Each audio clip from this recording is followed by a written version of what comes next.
We're back with our politics lead now. President Trump is pitching his tax reform plan in North Dakota, just one of a slew of competing priorities the White House is hoping to pass through Congress. Earlier today, the president, quote, blindsided Republican congressional leaders, according to a Republican official, by quickly agreeing with Democrats on a plan to tie funding for Harvey recovery to a 3-month extension on the country's debt limit and a stopgap spending bill. The Democratic proposal, House Speaker Paul Ryan had just hours before called ridiculous, which leads us to another episode of, is there a tweet for that? Is there something in the vast reservoir of Trump tweet archives that has him criticizing the exact same thing he did today?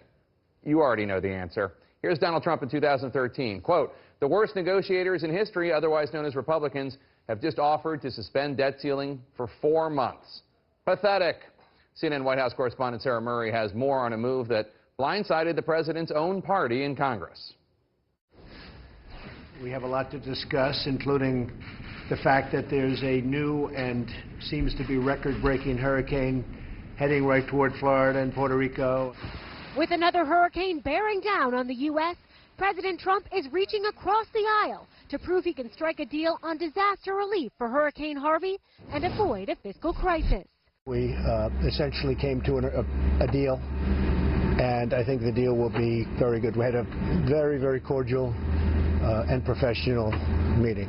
Trump siding with Democrats today. We had a very good meeting with Nancy Pelosi and Chuck Schumer.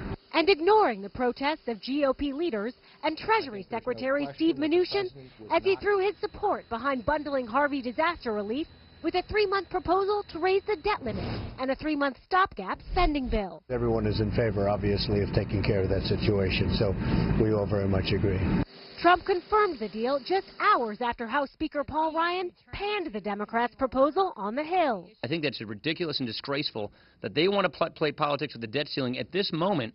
Trump's move comes on the heels of a meeting with top congressional leaders at the White House on a day when Democrats had been fiercely critical of the president in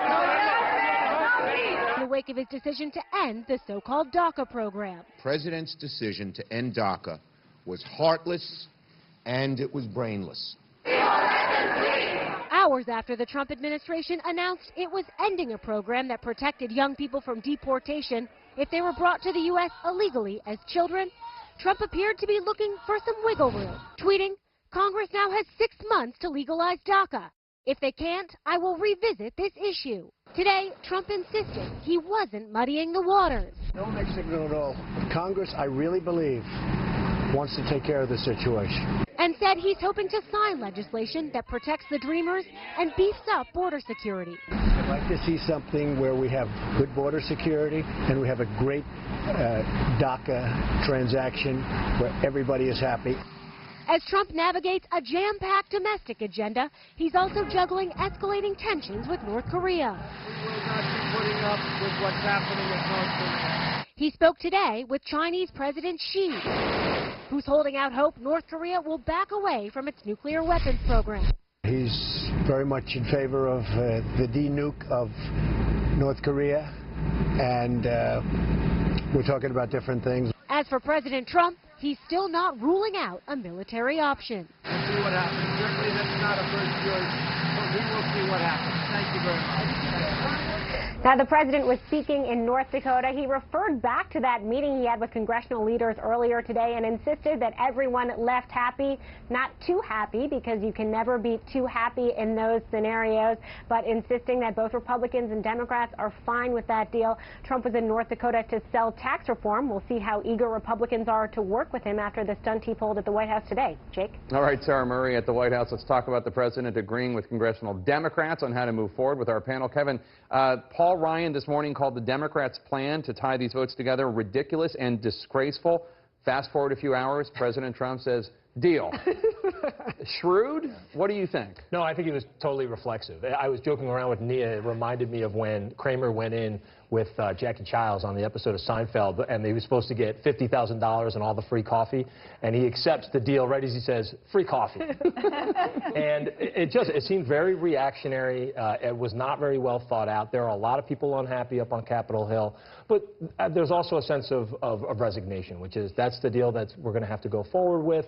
let's see what we can do, and at least maybe we can get some more floor time now so that we can manage some of the efforts on tax reform. And Jen, let's put up this photograph that was caught through the Oval Office window of President Trump and Chuck Schumer. There it is. It looks like they're goofing around after this deal was cut. And actually, you know, there are a lot of people who, before the president took office, who thought these two probably can work fairly well together. They're New York deal makers.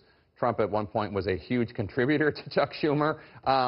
And we saw that side of Trump today, if only briefly. Well, that's true. He's probably also a better time than Mitch McConnell, so perhaps there's a low bar. You know, he may not feel that way, President Trump, once he realizes that he was probably rolled today by the Democrats, who knew that having 2 votes on the debt limit means there's 2 votes that are must-pass pieces of legislation that they have opportunities to try to attach something like the DREAM Act to. And they've been pretty vocal about that since this deal was cut, but we'll see if he has the same love and almost embrace for Chuck Schumer after he sees the coverage. Now, the spin that I'm hearing from the legislative director of the White House is that this move by the president clears the decks for tax reform. There is a case to be made for that. Yeah, it clears the decks. I mean, and there's this legislative logjam, right? And so rolling all this stuff together does clear the decks for tax reform. A number of things that have to get done as well. CHIP, renewing that, a defense bill as well. So the calendar is so packed. So yeah, and that's what you heard Mitch McConnell say too. Essentially say that's the argument that the president made, and that's what they accepted. You know, I think